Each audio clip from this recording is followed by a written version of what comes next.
Okay, it's 1:01, so we'll get started. Welcome to the Organic and IPM Working Group webinar sponsored by USDA NIFA through the North Central IPM Center. I'm excited to introduce Dr. Jonathan Lundgren, who will speak to us about ecologically based pest management. Dr. Lundgren is an agroecologist, director of the Ecdysis Foundation, and CEO for Blue Dasher Farm. He received his PhD in entomology from the University of Illinois in 2004 and was a top scientist with USDA ARS for 11 years.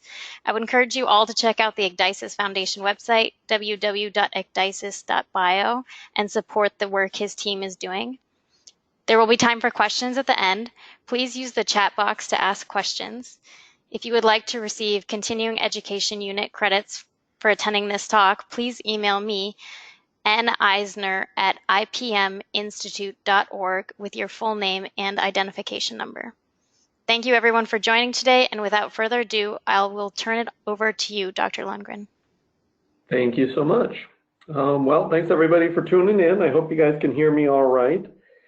So I'm in South Dakota, so that gives a little bit of perspective as far as some of the information that you're going to be seeing there today.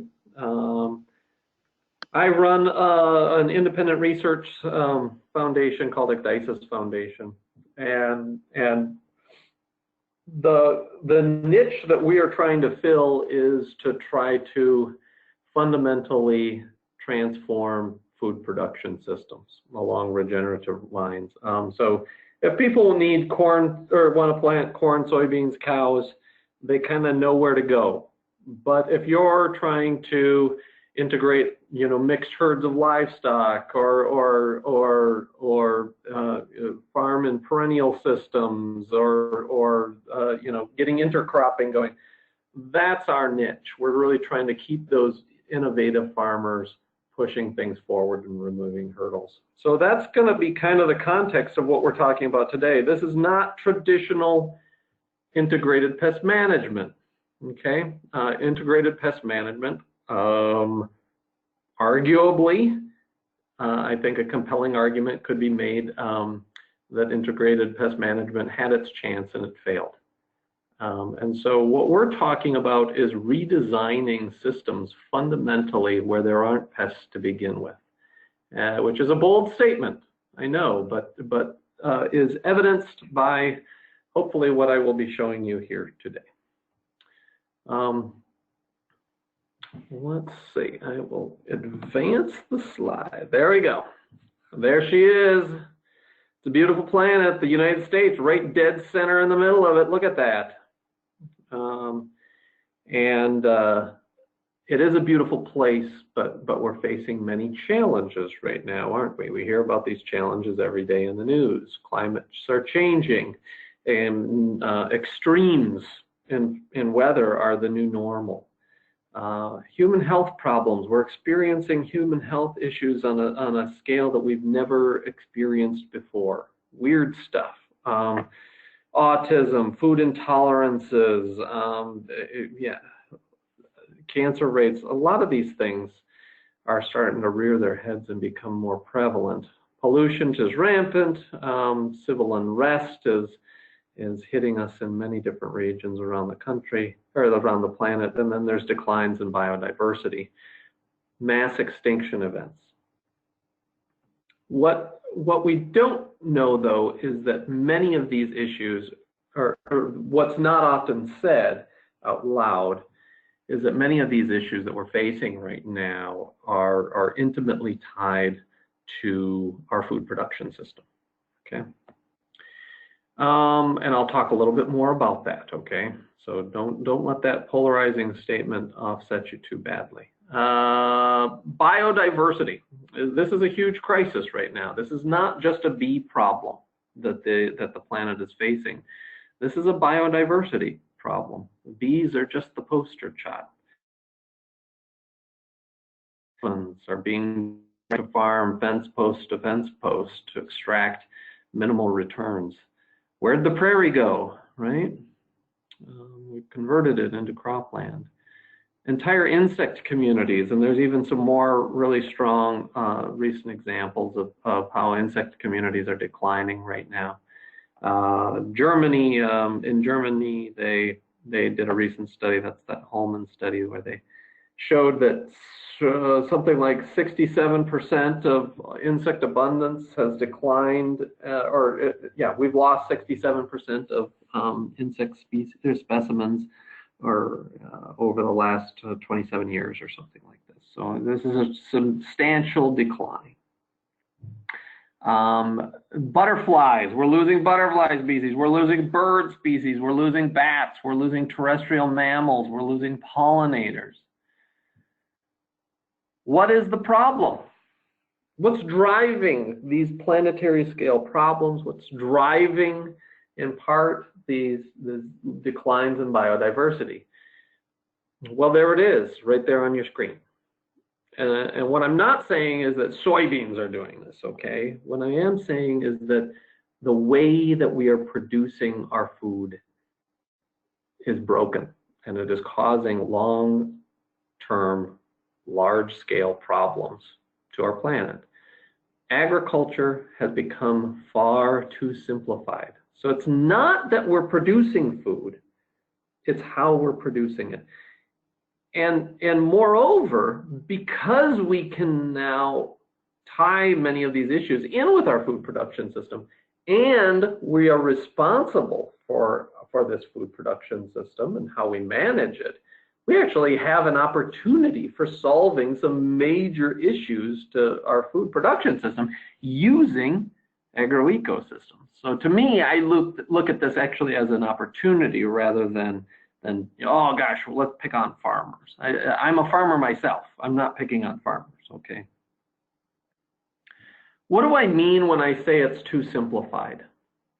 Well, what I'm talking about here is large-scale monoculture production systems, annual cropping systems that are where most of the life is destroyed or eliminated from that system. And here's a great example of that.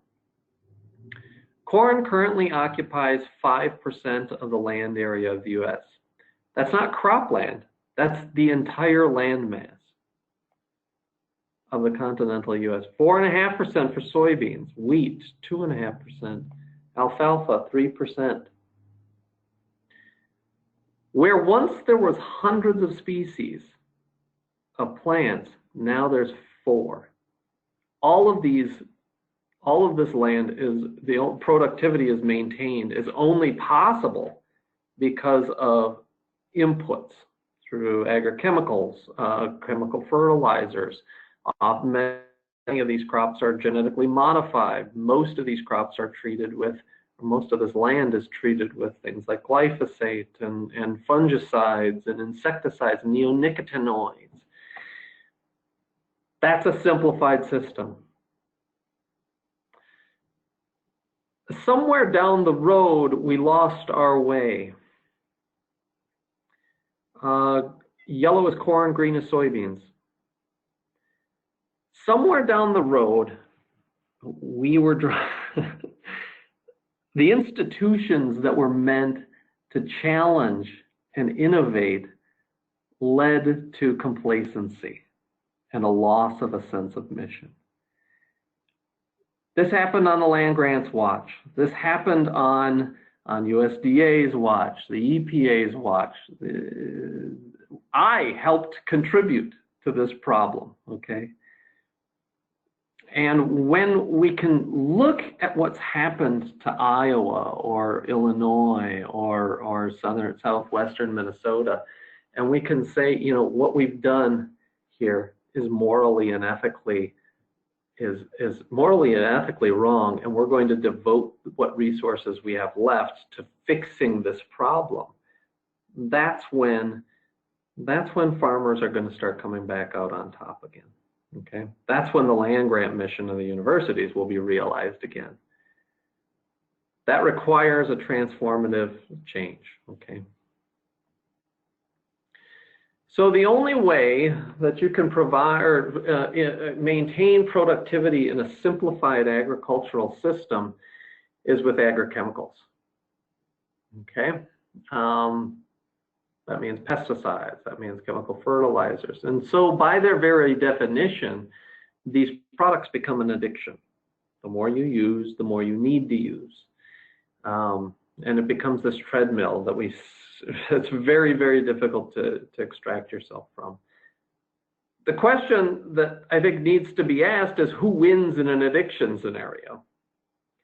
It's not the addict, right? Usually it's the person selling the drugs. And right now, there's a lot of people making money off of agriculture in the United States and beyond, but it's so seldom the farmers. So I think we need to really change that around. So prophylactic forms of pest management are one great example of this, okay? And neonicotinoid seed treatments are one example of prophylactic pest management. The soybean seeds do not, they don't grow these different colors. They're actually treated with a variety of different insecticides and fungicides in order to make them, quote unquote, to maximize the productivity of that field. They're present on most crop seeds, these systemics, neonics, or how I'll refer to it. These systemic insecticides, they're treated on the seed, but then the insecticide is taken up by the developing plant, especially younger plants. So they're protected from early season herbivory. Nearly 13% of the continental United States is planted with crops that are treated in this fashion with these neonicotinoids. So this represents a huge, huge footprint. And that number is a little bit off. It's only 168,000 bees that has, that one corn seed has enough neonicotinoid on it to kill. So that's a pretty staggering number, okay? Especially when you consider the footprint that these neonics are currently occupying. So we started to see things like declines in monarch butterflies and other species, not just the honeybees, okay? And so monarch butterflies are actually, they're contemplating putting them on the endangered species list. They're at 10% of their historic populations. And we would argue that one of the reasons for these declines are the pesticides that they're being exposed to. Yeah, so loss of habitat is another reason that people have, and the growing use of glyphosate has been particularly had fingers pointed at it. But I think that it may be even more than that. Jacob Pachenka, who was my master's student there, we did a laboratory study where we looked at clothianidin, which is one of those neonicotinoid seed treatments that I was talking about earlier. And what we found is that, not surprisingly, monarchs are very susceptible to these neonics, okay?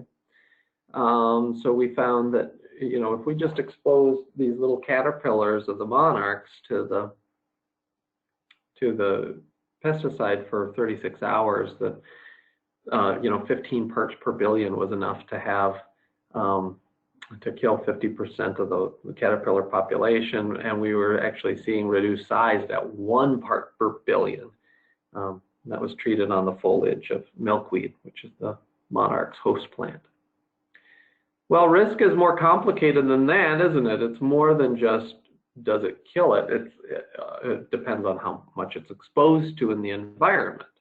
And milkweed plants are deliberately treated with neonicotinoids. In fact, neonics are marketed as being one positive aspect of the neonics is that they don't get into the environment, right? That the neonic stays put, and that it is sucked up by the crop plant and only exposes the herbivores of that crop plant to the neonicotinoid. We found that the majority of plants, slight majority overall, but more so later in the season, that were growing out in the environment of these milkweed plants were actually contaminated at meaningful levels of neonicotinoid. And in fact, while you see that Normally, what you'll see in a treated crop seed is that the amount of neonic kind of goes down over time. In this case, with the milkweed, it actually increased over the season. And so these monarch caterpillars are kind of being hit.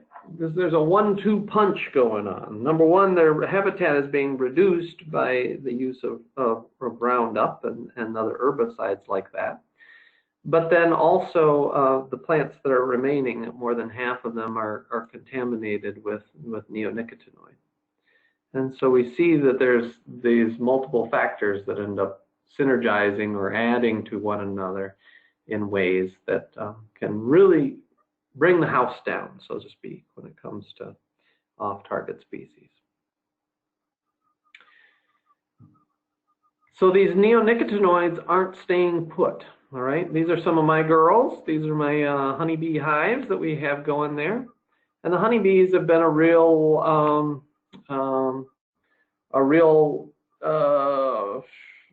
area and species of interest because of the declines in pollinators that we've been experiencing in the U.S. Currently in the U.S., we lose about 150% of the nation's beehives. It's not 50% like the USDA tells you. It's actually all of the nation's beehives, or the vast majority of them, end up having to be requeened every year. And that requeening process is essentially starting a new hive. If they don't requeen the hives, the hive loses vigor and dies. And so those requeening statistics aren't incorporated into the lethality or the mortality of the nation's hives. But the beekeepers sure know it, and the beekeepers sure do feel it. So this was work done by one of my former postdocs, Chrissy Mogren. We decided that we'd like to try to offset some of the risks that are facing honeybees by feeding them really well.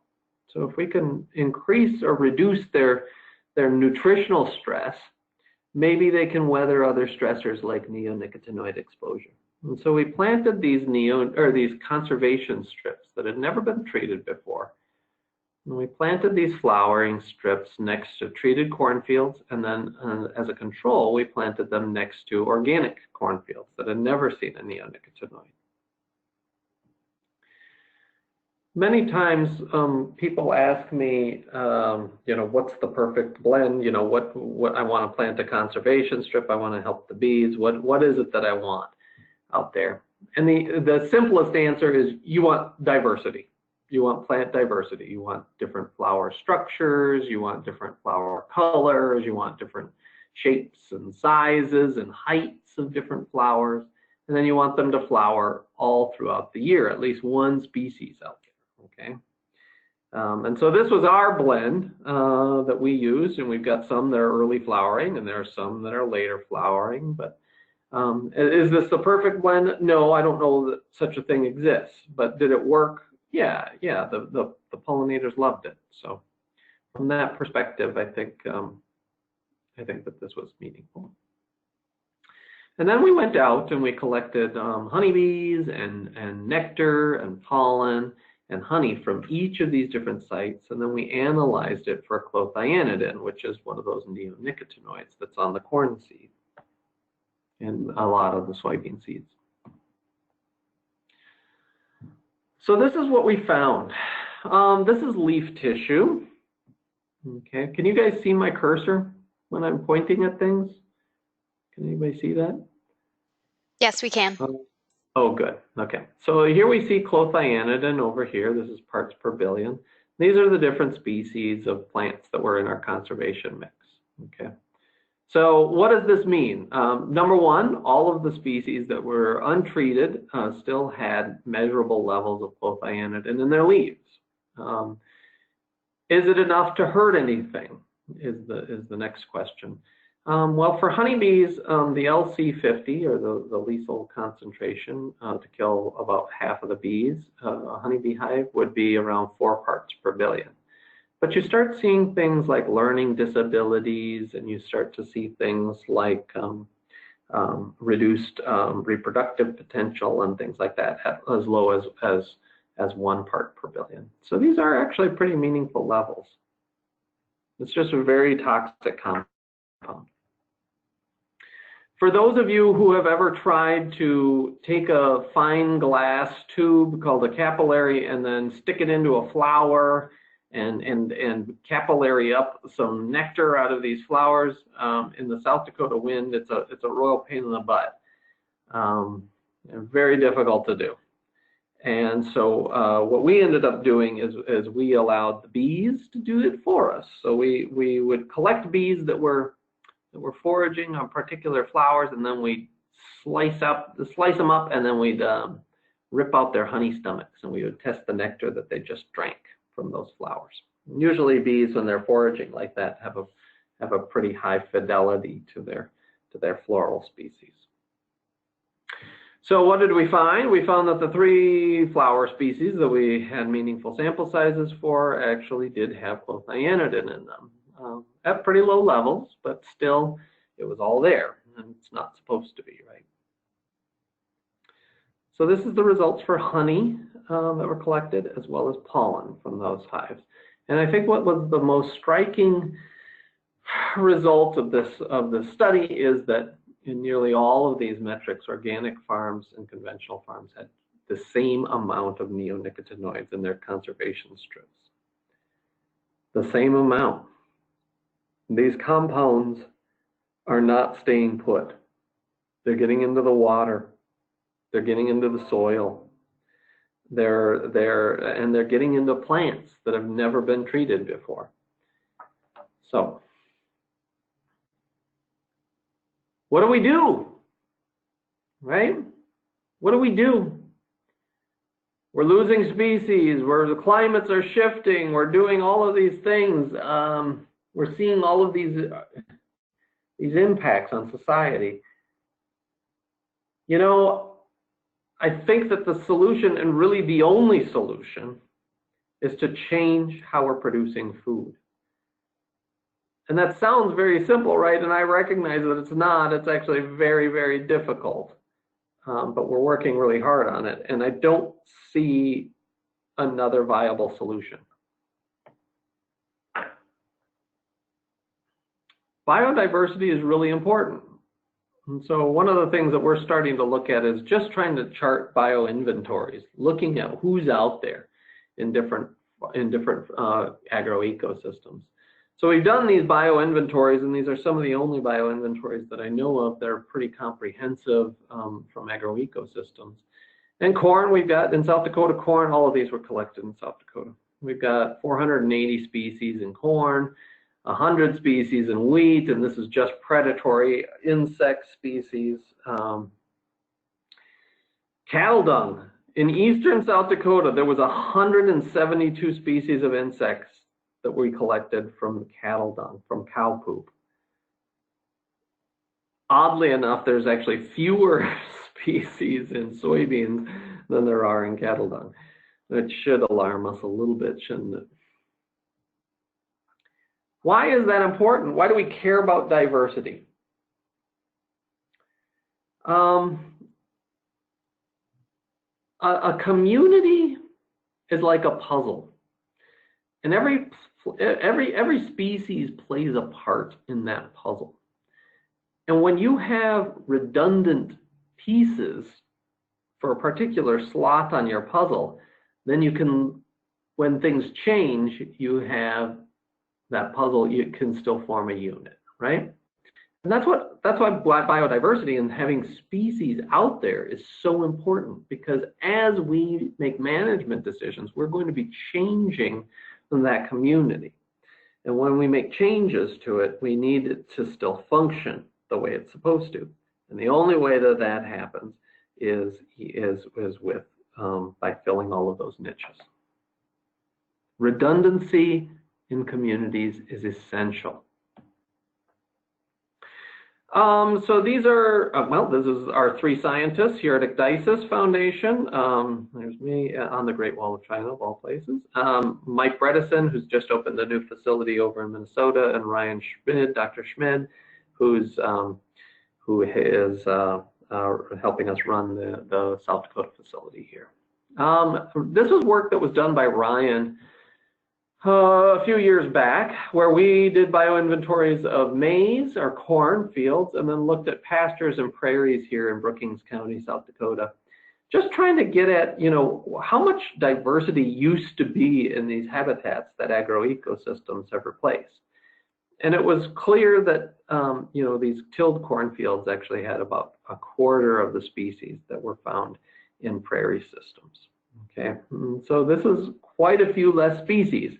How does a community function when you reduce its diversity by 75%? Well, the simple answer to that is oftentimes it doesn't function. And so we have to replace the function that biodiversity used to provide with jugs, with a jug. Maybe it's a pesticide, maybe it's a fungicide, maybe it's a fertilizer, something, right? But biology used to perform all of those tasks. So one way of thinking about this issue is by thinking about the complexity of communities is by thinking about them in terms of their connectivity, their connections among species and how species interact. So this would be best classified as a biological network. And so we decided really for the first time to try to understand or apply network theory to an applied problem within biology. And so what we wanted to know is as we increase community network strength, how does it affect pest management?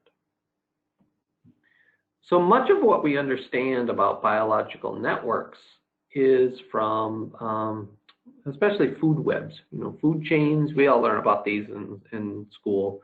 Something eats something else and you make a link, right? And those much of our understanding of things like food chains and food webs is from fairly simplified interaction networks. And so, for example, you take a black plastic pot, and then you put a plant in there, and then you put an herbivore, and then maybe a couple of predators, and then you make inferences on what might be driving the relative abundances of these herbivore species. And while that approach does sort of help us to understand some of the mechanisms, some of the ways that communities function, it actually ignores the complexity of the natural world. And by doing so, I'm not sure that it's giving us a full perception of how biodiversity works. So here's an example here. This is an actual community, all right? So this is an interaction network from cornfields. We sampled 53 different cornfields in eastern South Dakota and did bioinventories in each of them. So what ended up happening is we see that this ball of spaghetti comes out, right? So noodles comes out, where it's just like these different species are interacting with species within that community. And so say, just for the sake of argument, species 80 here is the pest. This is the one that we really care about, right? This is the one we're going to bend all of our will against and try to manage species 80 over here. Spending a lot of money and re-engineering corn plants and all of these other things in order to get rid of 80. But by doing that, we're ignoring that species 80 is connected to species that are connected to species that are connected to species within this interaction network. And so really what needs to happen is that these interactions down here are actually the ones that are driving the abundance of 80.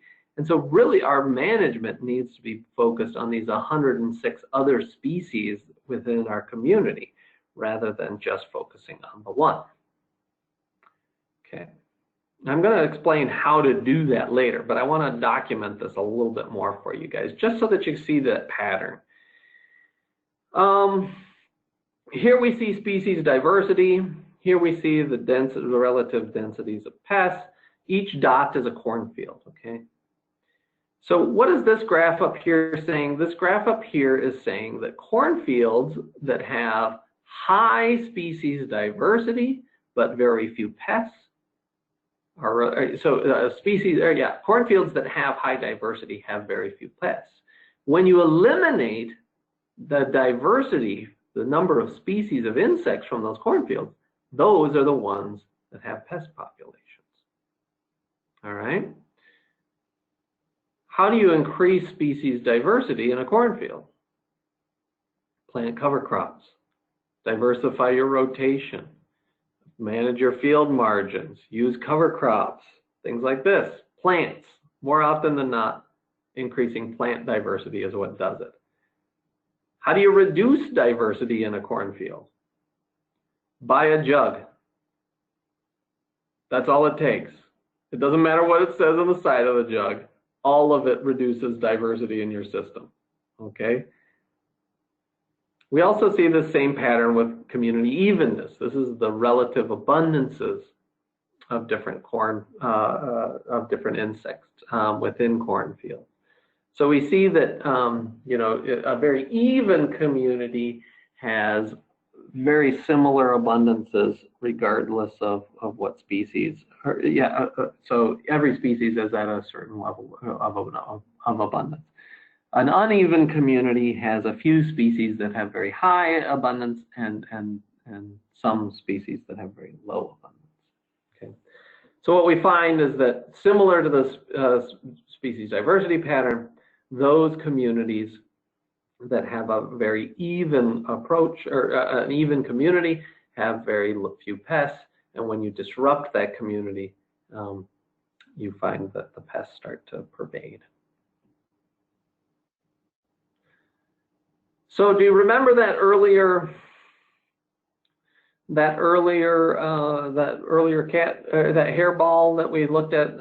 I plucked out the main components of that. So each dot is a species of insect from the cornfield.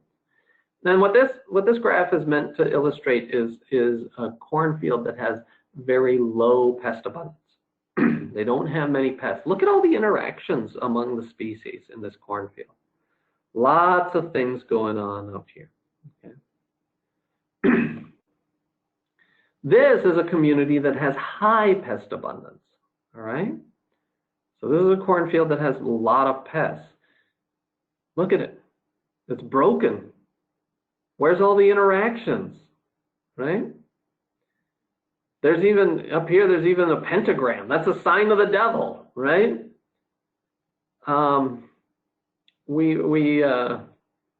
What we find is that these broken cornfields, these species that have low diversity, tend to foster fewer interactions. And that teases out statistically as well. Both of these are metrics of connectivity, how many different connections there are among those species in the cornfield. And then the pest abundance down here. So cornfields that have a lot of connections within them among their species tend to have very few pests.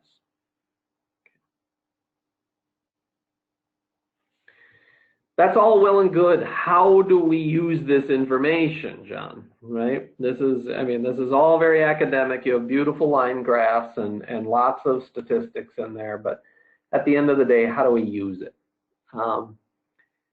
Because it is sort of daunting, right? I mean, what we're talking about is a transformational shift. What got me running down this road was not the science of it. Because I was trained as a traditional entomologist, I was trained to, wait until pests become reach a certain abundance threshold, and then you react, right? And then I started meeting farmers, and they weren't just here and there, they were all over the world. Farmers that were adopting systems, and they were telling me that they don't think about pests anymore. They don't see pests in their fields anymore. And what these guys were, and we didn't know it at the time, but they were some of the first, what we're now calling regenerative farmers. Thinking about rangelands and things like, and croplands in a different way, focusing on soil health and biodiversity conservation. They found that they didn't need to invest and spend money on inputs to control pests. The pests simply weren't an issue for them.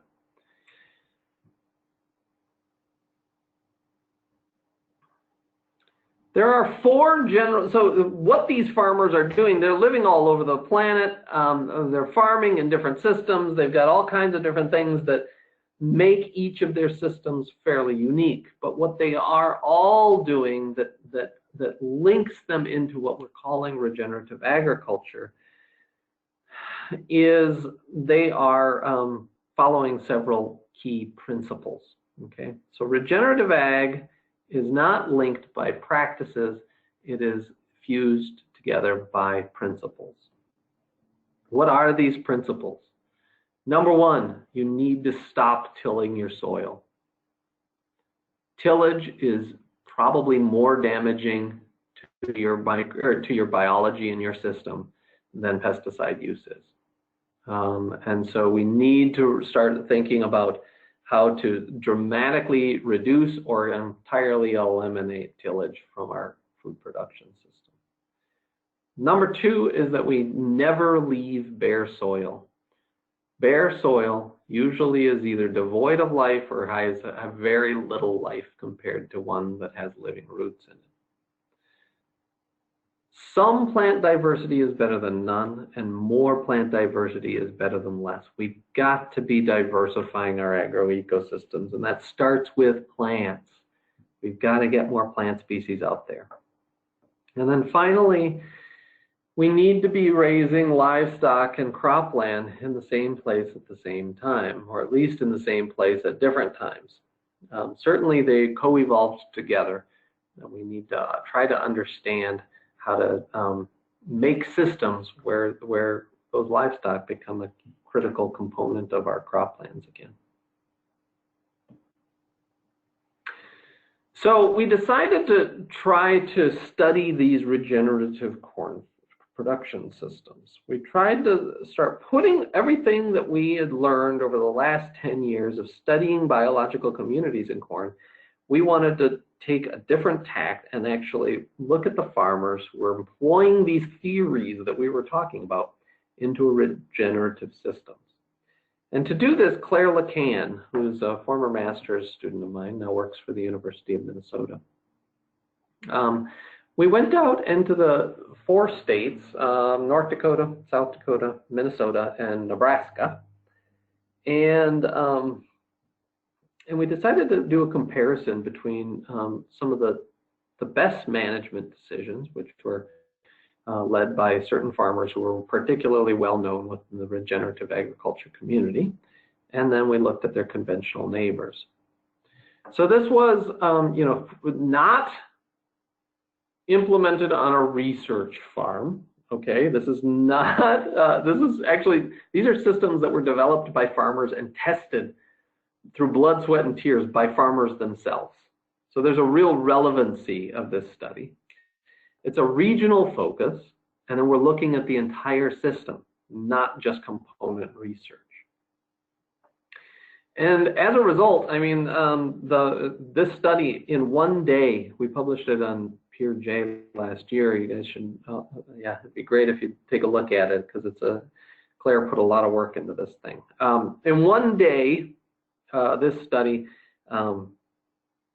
became one of the top 1% of all science ever written in terms of social media impact. So the world is hungry for a change right now, and this study really got a lot of attention. So we were thankful for that, because it was important work. So Claire did, so the regenerative farms had different practices, as I said before, but one thing that unified these two treatments was the use of pesticides, at least. The regenerative farms, none of them used insecticides, oftentimes for decades. And then all of the conventional farms used insecticides, especially neonicotinoid seed treatments, and almost always BT corn, which was genetically modified corn. And then we went out to each of these fields and we did a full bioinventory of the entire community living in the soil and on the plants. And then we also looked at yields and profits from each of these fields. Lots of work. Claire ended up identifying something like 125,000 insect specimens or something crazy like that was part of this study. So the students, yeah, she was second to none. And what we found changes everything. The insecticide-treated cornfields had 10 times more pests than the ones that never saw insecticides.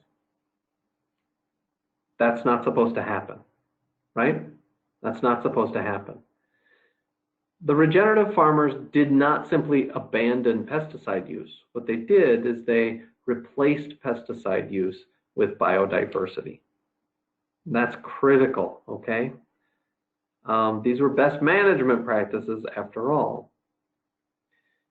But it does sort of raise the question, did we go down the wrong road 80 years ago when we started using pesticides to replace the role of biodiversity in our food production systems? And I think that this really strongly suggests that that's true. Yields were significantly reduced in the regenerative farms in the cornfields, but profits were twice as high. How does that happen? It costs so much less to raise regenerative, the major cost savings were in fertilizer and seed costs, and those were substantial savings for the regenerative farmers. Also, the final part of the equation that really drove the regenerative farms' profitability was that the regenerative farms actually marketed their product. They didn't just sell it to the coop. They found creative ways of selling their crops to actually increase their profitability. Some of it was organic, but most of it wasn't. So, yeah, those are good business decisions, right? That doesn't mean, oh my God, I'm going to adopt, regenerative or farming practices because I hate pesticides and we need to ban all pesticides. At no point, yes, I've been critical of pesticides in this talk. At no point did I say we should be banning them, okay? And please be very clear there. I think that we don't need them as much as we think we do. And I think that it's a bad business decision to be over-investing in inputs like that. And this data really supports that. The farmers didn't always make the choice of going into a regenerative system because of an ideological, bent. They did it because it made a lot of sense from a financial standpoint, right? So when we looked at the profitability versus yield in these different cornfields, we found no correlation. You want to know what the profits of these cornfields were related to? Each dot is a cornfield here. This is profit. Oops. This is profit down here. Soil organic matter, the particulate organic matter in the soil. Why are we giving prizes out to the farmers who can grow the highest yield? We should be giving prizes out to the farmers that grow the most organic matter in their soil, because that makes a heck of a lot more sense. That is, to me, a much better indicator of a good farmer. Somebody who just takes a yield off, they're not farmers, they're miners. They're not leaving anything behind, right? They're just extracting. A farmer grows things. So, let's see, how am I doing on time here? Let me grab my clock. Okay. I'm going to skip over this last part. So I think that this question right here is the one that I want to leave everybody with. Why are you doing what you're doing? Right? Why are you listening to this webinar? Is it for your CCA credits? I hope not. Is it because, yeah, bushels per acre, right? That's the metric of success that I'm after. Pounds of beef per acre. That's my metric of success. Is it? Or is it more than that? And I hope it's more. As a scientist, it becomes very easy to chase the next proximate reward, right? All of the metrics that we judge science by. Papers, graduate students, grant dollars earned. And I found myself in a position where it became really clear that those were not changing things. Okay, those metrics are not what are changing and helping this planet at this point. We need to really change the focus of what it is that we're doing. So I used to work for the USDA for a number of years, and I quit when we started Ignitis Foundation because the status quo isn't good enough anymore. We need more than, there's so many pamphleteers, there's so many people who are talking about doing something, or the problems that we're facing, and so few people are actually doing anything about it. And right now we need bold action, and so that's why we started the Ignitis Foundation. So we would not be here if it was not for a whole lot of help. Our science is strain-free as much as we can. We do not take money from seed companies or large agrochemical companies, and we try to take we try to gain most of our support from donations from farmers, beekeepers all over the planet. Indeed, when we were starting, we used a crowdfunding campaign in order to get our facility built. So that's kind of the way we roll. This is a grassroots effort trying to help a grassroots movement. And I would not be here if it was not for just an amazing group of young and enthusiastic scientists that make getting out of bed every morning a heck of a lot of fun. So if you want to know more, here's our website. We are a 501c3. If you like what you see, support it. We need your help. We cannot do this without you. And then over here you see Blue Dasher Farms website. This is an operating demonstration farm where Ignitis is housed. We're on Facebook, we're on Twitter. And with that, I will leave it open for 10 minutes or so for questions.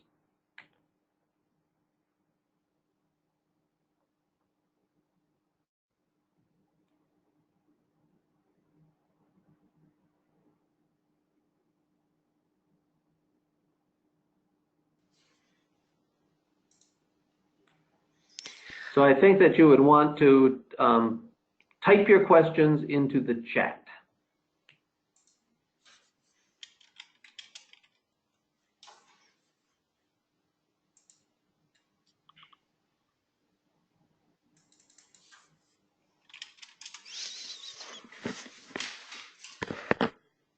For those of you that are new to GoToMeeting, on the user dashboard, there's a chat box. If you press the triangle on the chat, you can type a question into the audience.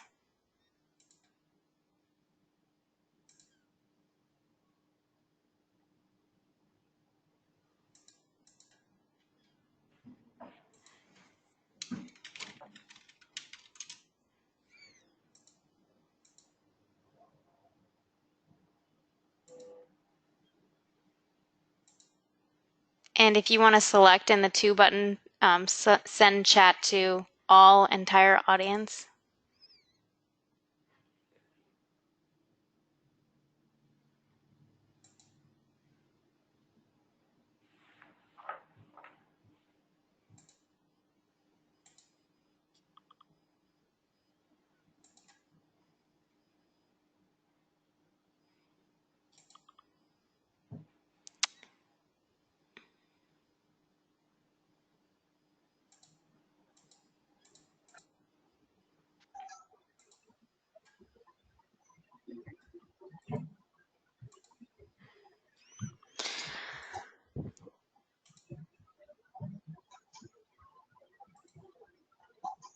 and I've actually unmuted people in case that works too. This is great. I typed in my comment and question. I'm just, thank you so much for this presentation. Very, very clear. Well done. And I would like to be able to share this with other people in Vermont. And I hope that this is going to be possible. We have a link to the slideshow or it's being recorded. Sounds like there will be a link that'll be available, I'm sure, in the near future. If not, you can either get my email off of Blue Dasher Farms website, or else just search me on YouTube, and there's quite a few presentations up there as well. That's right. This presentation will also be on YouTube on the Organic and IPM Working Group YouTube page. I have a question. Is there a place for biological pesticides in regenerative agriculture, or is it the absence of any methods to control insects because it still results in the decrease in interaction among different species? So I think that, biopesticides are just not, it's a jug of a different color. And yeah, is it better? Or I guess it could be. But if you have a well-designed system, I don't think you need it.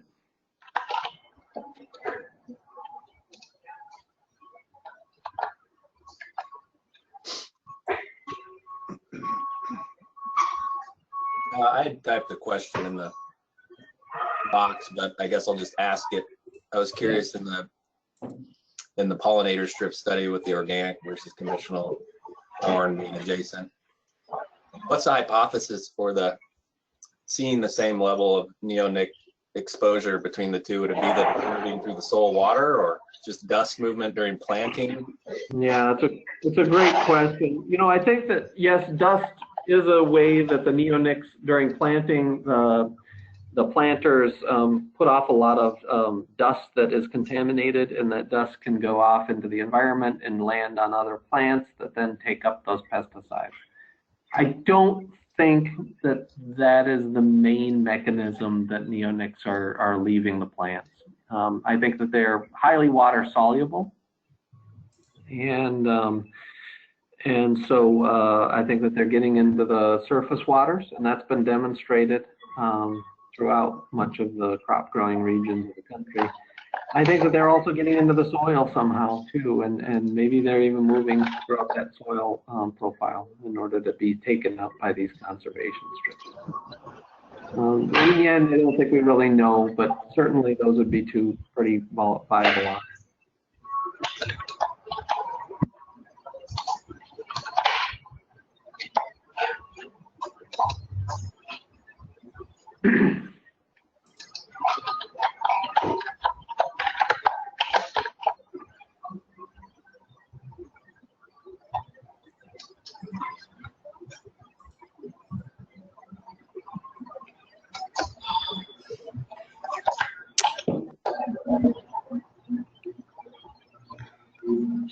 Okay, there's another question in the chat. If soil organic matter is the best predictor of farm profitability, how do we change production models so that it is incorporated into a farmer's production decisions?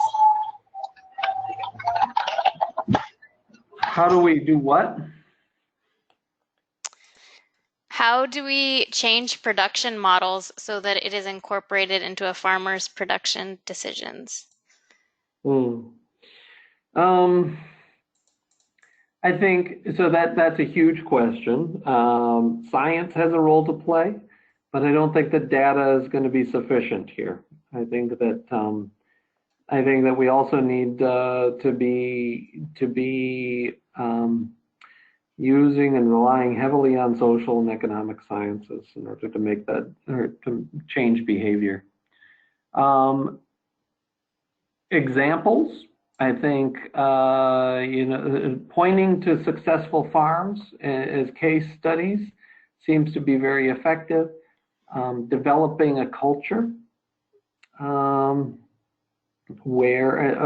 a support network so that farmers that want to make changes have sources of information and support that can help them to reduce their perception of risk. So those are, I think, some ways. You know, a catastrophe would probably go a long way, and I'm not wishing for it, but I think that we're on the brink of an agricultural catastrophe right now, and the farmers that are going to survive are the ones who are going to be open-minded enough to change. That's a painful thing to watch. That's a painful thing to experience. But unfortunately, I think it may be true.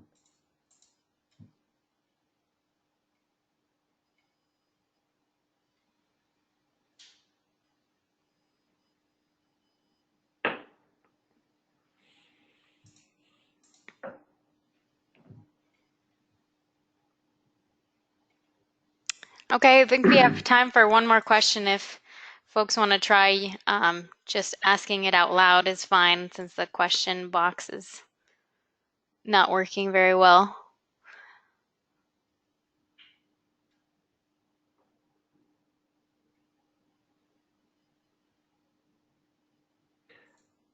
All right. Well, hopefully we got people thinking a little bit, and yeah, I sure do appreciate y'all for listening. Yeah, thank you so much for speaking to us. If you missed the beginning, if you would like to receive continuing education credits for this, you can email me neisner@ipminstitute.org. Thanks again, and hope everyone enjoys this spring day.